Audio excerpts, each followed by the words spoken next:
So we know we've seen you campaign here in Kern County before Right. for Congress. Now you're coming in at the county level. Why, Correct. why the county? Well, I think what I've learned in terms of analyzing where I would be able to have more of an impact. Clearly, at the county level, you have more of a say. You're one of five versus one of hundreds in the Congress. The issues that confront people on a daily basis sort of are close to home at the county level. When you talk about streets and curb and gutter kind of issues, and but also when you talk about broader county issues, we've seen lately issues not only with our oil industry, issues with our first responders, issues with our homelessness. So there is a lot going on here at the county, and I continue to be involved with politics after my run in 2016, active with the Democratic Party, active with the current Democratic Central Committee, a delegate to the state convention for the Democratic Party. So it was only fitting that I continue my work in seeking political office, not because I seek the office, but because I want to serve the community for the office in which I'm running. Okay. We saw your mother was a huge activist. Dolores Huerta was a huge activist in getting the boundaries changed for the county to create another Latino majority district. Had the boundaries not changed for District 4, would you be running for District 4? Possibly. Who knows? You never really make those decisions until sort of at the point in time that one decides to run for office. It's a huge decision to run for office. It takes a huge commitment, not only on behalf of the candidate myself, but my family and everyone involved. And it's not always a pleasant experience. And so for us as candidates, I think that we're prepared to make those sacrifices. But when we put ourselves out there and our families also have to sort of be exposed to maybe the innuendos and the misinformation, the fake news, then it's a little harder on them. So it's something that I think it takes serious deliberation, and then at the point in time where you decide to run for office. But I think that the one thing that the Luna decision told us was that clearly for years that the Board of Supervisors in the County of Kern had denied Latino residents the opportunity to elect an individual of their choosing. And as you know, if you studied the 2018 race, that I was being recruited and asked by many residents to participate in that election, and I chose not to because I thought it wasn't right. I was still recuperating in some sense from the 2016 effort, which was a humongous effort, which covered 4 counties. The fourth covers from Delano to the north, Arvin to the south. That's still geographically a large area. And so given that the experience that I gained by running in 2016, I knew it was going to take a humongous effort to run again. And so I wanted to make sure that I was ready. Mm-hmm. And speaking about District 4, I know that you obviously have had ties to Kern County for a long time, but you have a residence kind of that's more central here in Bakersfield. And there's been some questions about your residence in Delano, how long you've lived there, if that's even your primary residence, or, we've been hearing a lot of questions raised as to that. So can you clarify that a little bit, how long you've been in District 4, and is that your primary residence? Sure, absolutely. Delano is my primary residence. I could have chose to live anywhere in Kern County and anywhere in terms of the fourth, but I chose to return to Delano. That's my roots. That's where I was raised. That's where I attended elementary school. I attended high school. The church community there is where I made my communion, my confirmation. I was married in Delano, and so I wanted to be part of that community because I'm more comfortable there. Obviously, in that community, I have many friends and family members in that community. And so the question I think is unfair because first of all, I'm a citizen of the United States and I can choose to live wherever I want. And I think that the questions that were clearly raised by Representative Couch and his supporters in an effort to remove my name from the ballot and to deprive the residents of the fourth of the opportunity to elect somebody that they thought would better serve them. And so clearly, my residence is there. The court threw out the documents challenging my residency, and I think that should have been the headline. And I continue to have a residence in Delano. Yes, and I have a place here in Bakersfield as well, because when I'm working late, for example, this weekend, I was in LA till very late. I got home very late. It doesn't make sense for my own health and the safety of other motorists on the road to be driving to Delano in the fog at 3 o'clock in the morning and back and forth. So it's a matter of convenience, but once the election is over, then I will give up my residence here in the place I have here in Bakersfield and just maintain a single residence. We're campaigning right now, so I have folks come in from out of town for the weekend. I need to house them.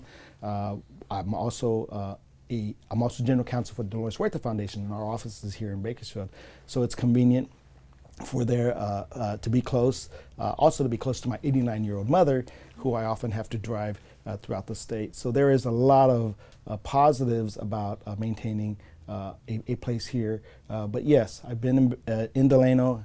I declared my residency as far back as August, well before the filing deadline for the election. I let folks know, I let my friends know that I was back in Delano, and I made and continue to make efforts to incorporate and engage myself in the community of Delano. Mm-hmm.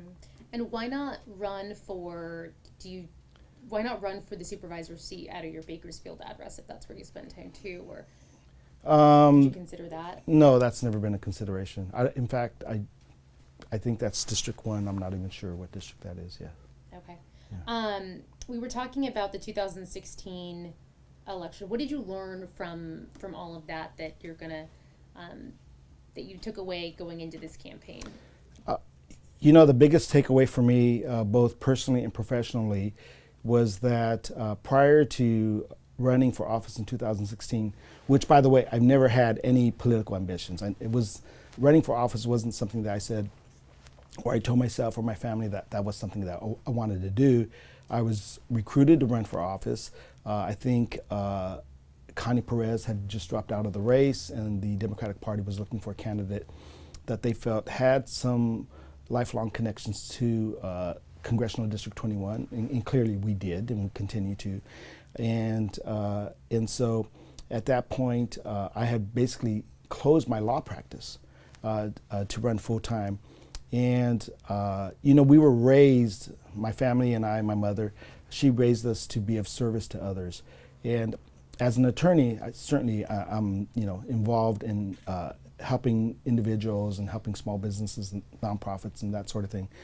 But closing the office and getting back into the community reminded me of the work that we needed to do. And it was the best decision I ever made. And so I was really happy to not be afraid to get out of my comfort zone in the sense that, yes, I could continue to be a lawyer. Yes, I can continue to help individuals and nonprofits and small businesses and the work that I do, which I continue to do to some limited extent.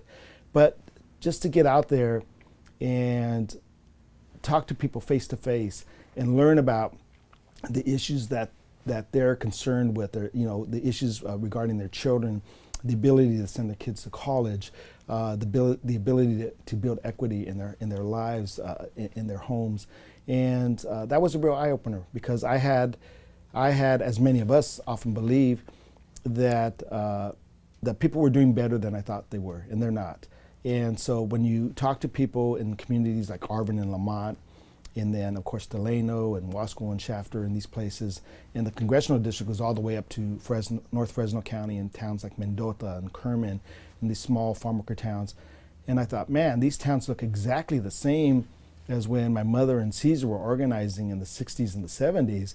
And I'm saying, what's going on here? Why is it, for example, that Metro Bakersfield has improved so much, but once you leave Bakersfield, you drive down Wheat Patch Highway, Main Street in Lamont, and the road is terrible, and the potholes are humongous. And then you go to Shafter and the Shafter Colonia, and there's no paved streets and there's no sidewalks, and you go to Delano on the west side, and there's no lighting in the community.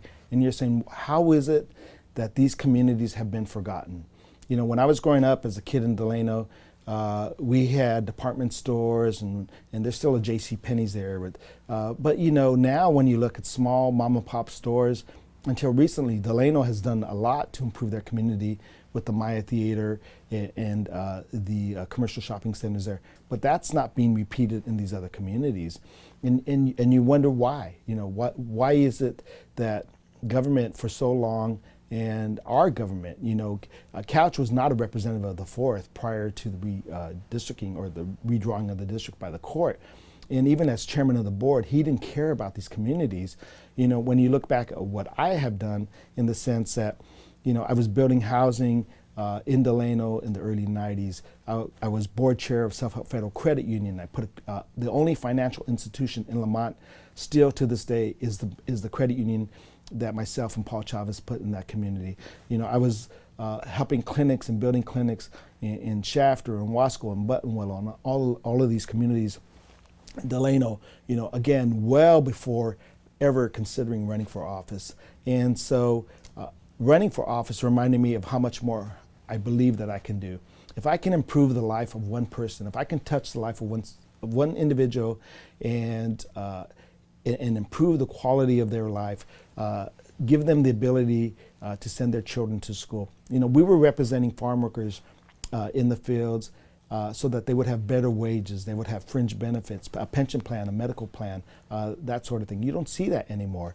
But, as a representative of not only the 4th, but of the county of Kern, then I'm optimistic and I'm positive that I can lobby my friends and advocate, for resources for the entire county, in Sacramento and in Washington, wherever it is, whatever we need to do, because we have a lot of friends and we've helped a lot of these individuals get elected over the years.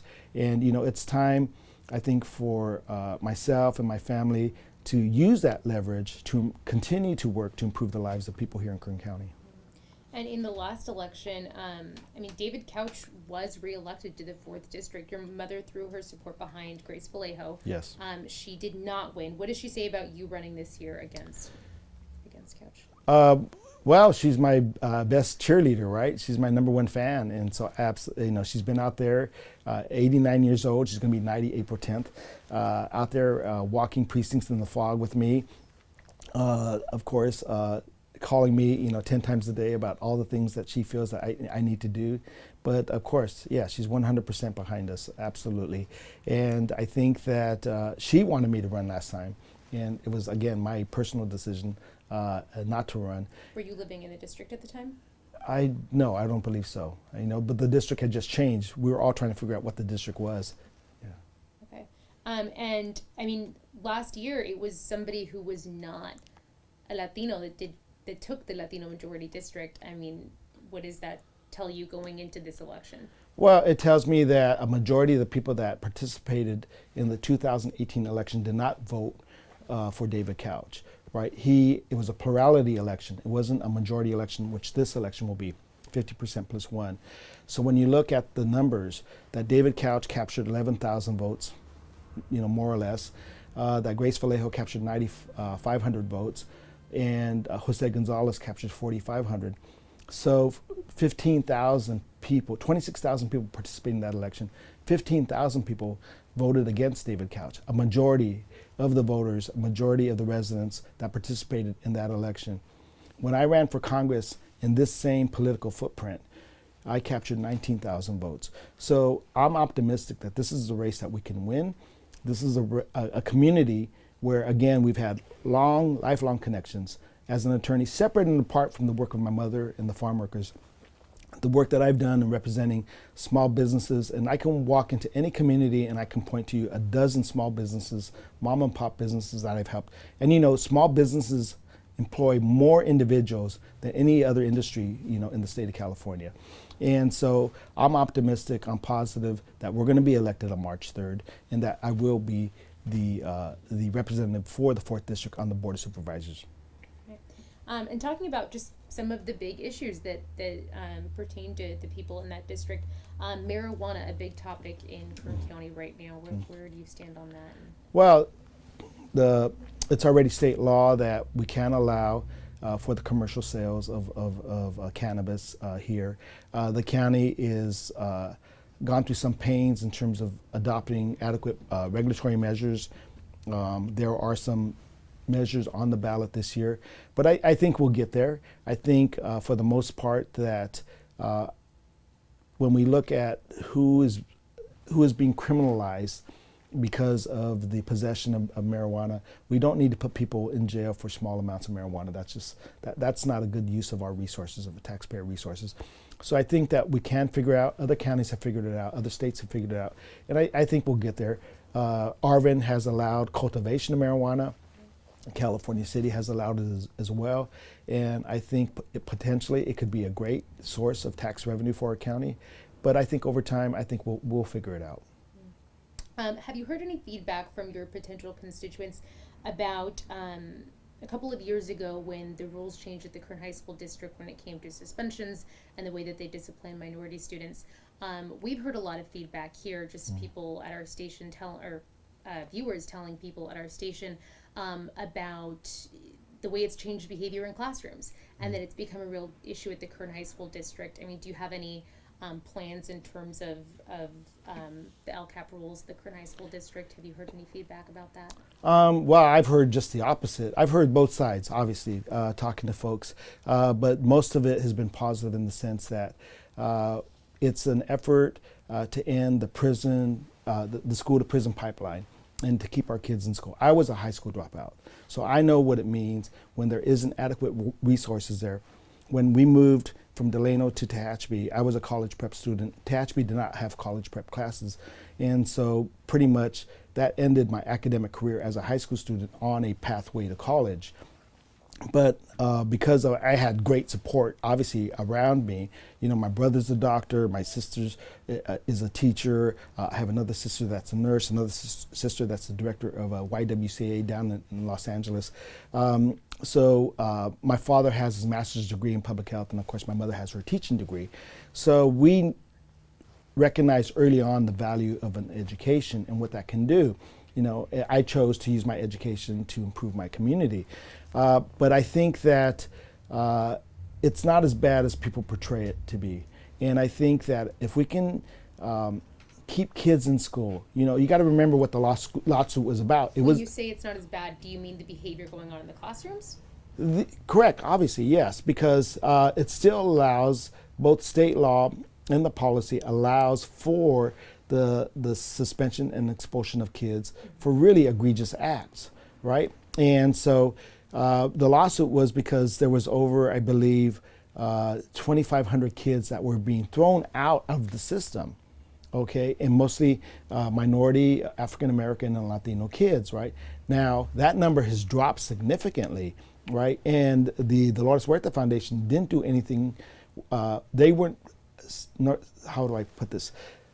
There was a state law passed that also reduced the grounds for which suspensions could be made. Now that wasn't part of the lawsuit. That was separate and apart.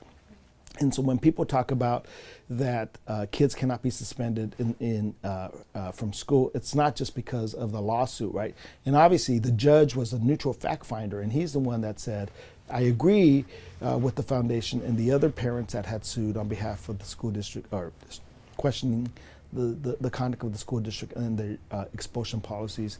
And so there was a neutral fact finder that said, yes, I agree that the behavior of the school district in terms of establishing sort of non-objective grounds for suspending kids was a valid complaint, and that's why they ended up entered into a settlement.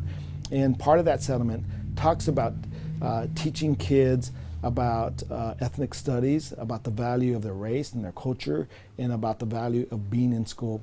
I'm not a teacher, and I'm not going to pretend to be a teacher. And my role in terms, or my relationship with the Kern High School District is mentoring high school students. We just finished mock trial competitions. I've been a mock trial attorney coach for more than 6 years out of Foothill, which is not in the district. And I see these kids, and they come to class and they work hard, and there's a lot going on, right?